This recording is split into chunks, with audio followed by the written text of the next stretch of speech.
कि अगर कोई मेरी बहनों के बुरखे के बारे में सवाल करे तो वहां पर फहद जाके खड़ा हो जाए और वो कहे कि जब हम आपसे पहनने और खाने के पूछे पे सवाल नहीं कर सकते तो मेरी बहनों के बुरखों पे सवाल करने वाला कोई माई का लाल पैदा नहीं हुआ है। किसी ने भी अगर हिंदू और मुसलमान को बांटने की कोशिश की तो फहद उस चौराहे पे जाके बैठ देगा और कहेगा कि कौन सा दूध पिया है, जरा आके इलाके में हमारे दिखाओ और हम तुमसे भी निपटना जानते हैं। जवाब दो इनको कि जब तुम्हारे बाप अंग्रेजों के तलवे चाटा करते थे तब हमारा बाप इनकलाब जिंदाबाद का नारा लगा के फांसी के तक चूमता था। अब नवाबों का दौर गया, अब राजा का बेटा राजा नहीं बनेगा, जो जमीन से उठ के लोगों के लिए आवाज उठाएगा अब वो नेता बनेगा। अणुशक्ति नगर कोई झुंझुना है क्या? बाप ने उठा के अपनी बेटी को दे दिया।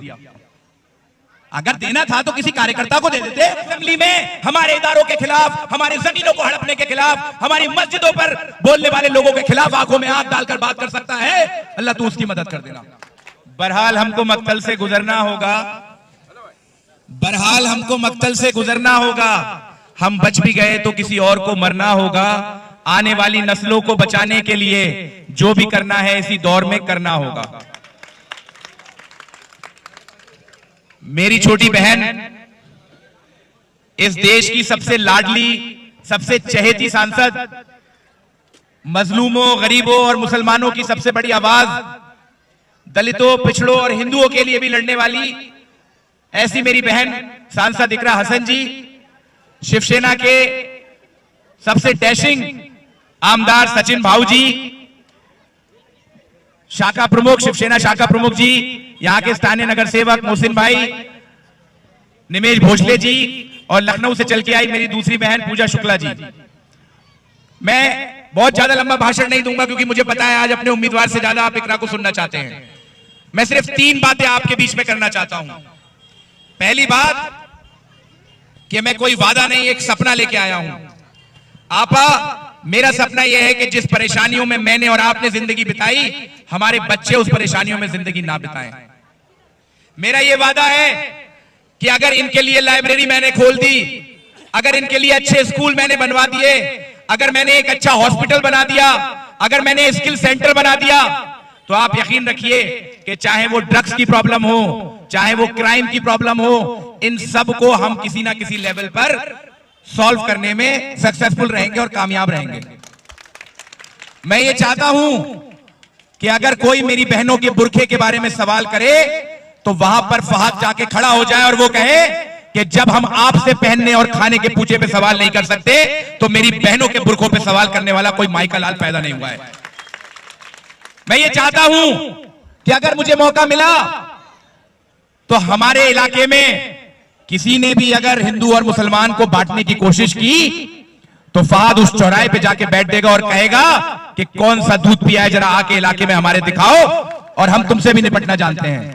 हम मोहब्बत करने वाले लोग हैं, हम मोहब्बत बांटने वाले लोग हैं, लेकिन आपने मजाक बना दिया है। आप हमसे सवाल पूछते हैं कि हम हिंदुस्तानी हैं या नहीं। जवाब दे देना जाके कि इतिहास पढ़ो 1857 का, जब दिल्ली से लेकर अमृतसर पर एक एक पेड़ पे हमारे आलिमों का जो है सर कलम करके वहां काट के जो है लगा दिया गया था। जवाब दो इनको कि जब तुम्हारे बाप अंग्रेजों के तलवे चाटा करते थे तब हमारा बाप इनकलाब जिंदाबाद का नारा लगा के फांसी के तक चूमता था। और ये बात हिंदू और मुसलमानों की नहीं है, ये याद रखना। यहां पे एक बड़ी तादाद में मेरे हिंदू भाई खड़े हैं, ये भी ये चाहते हैं कि जब ये नारा देते हैं ना कि कटोगे तो बटोगे, हाँ, अगर हिंदू और मुसलमान बटेगा तो ये हिंदुस्तान को काट देंगे। अगर हिंदू और मुसलमान एक रहेगा, किसी के माइक के लाल में दम नहीं है कि वो हमारे हिंदुस्तान और हमारे मुल्क और हमारे अणुशक्ति नगर पर आंख उठा के भी देख ले।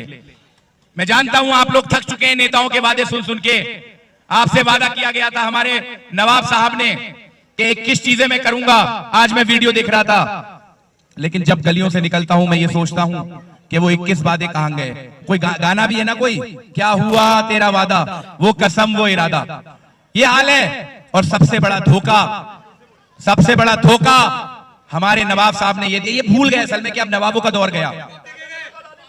ये भूल गए बहन कि अब नवाबों का दौर गया। अब राजा का बेटा राजा नहीं बनेगा, जो जमीन से उठ के लोगों के लिए आवाज उठाएगा अब वो नेता बनेगा।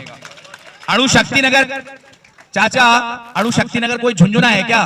भाई मेरी भी बेटी है, अगर मैं उसको कुछ देना चाहता हूं तो मैं खिलौने दूंगा। अणुशक्ति नगर कोई झुंझुना है क्या? बाप ने उठा के अपनी बेटी को दे दिया। अगर देना था तो किसी कार्यकर्ता को दे देते।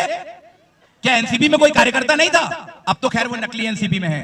आपको बरगलाएंगे कि हम एनसीपी हैं, याद रखना उनके पास घड़ी है, लेकिन समय महाविकास अघाड़ी का है, समय राहुल गांधी जी का है, समय अखिलेश यादव जी का है, और उद्धव ठाकरे साहब ने जो 2.5 साल में काम करके दिखाया अब उसका समय है।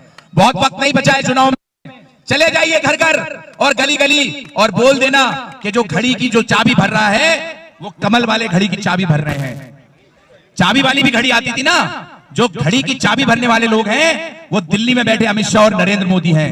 याद रखना, इन्होंने हमारे देश को कमजोर किया है अपने झूठे वादों से। घड़ी के बहकावे में मत आना, क्योंकि इनका गलत समय चल रहा है, समय अब आप लोगों का चलेगा। आखिर में सिर्फ एक बात कहूंगा कि ये जो कम उम्र में मुझ पर भरोसा किया गया है ना, उसका एक ही कारण है कि मैं राजनीति मेरा शौक है।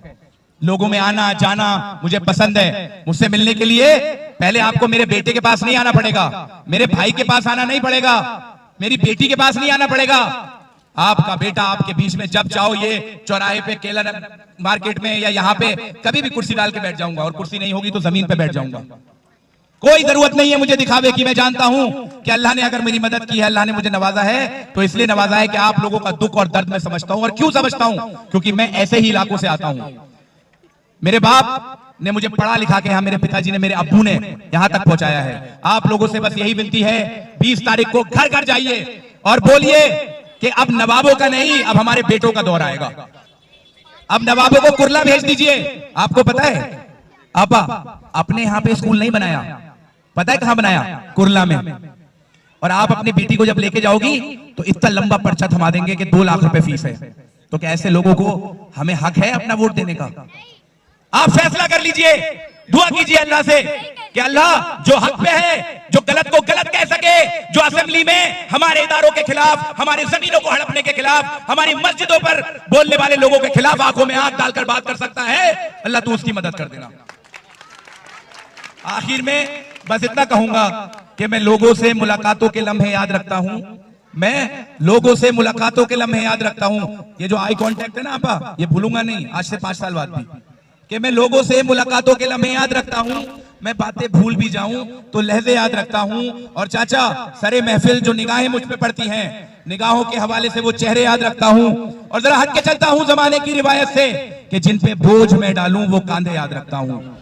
ये जो आज मैं अपने चुनाव का बोझ, क्योंकि मुझे पूरी अणुशक्ति नगर विधानसभा में जाना है, इसलिए आज ये बोझ आपके कांधों पे डाल के जा रहा हूं कि 20 तारीख को क्या नंबर का बटन, 2 नंबर का बटन दबा के अपने भाई की मदद कर देना। और ये बोझ जो डाला है उसका कर्ज हर एक सेकंड आने वाले 5 सालों में जो है मैं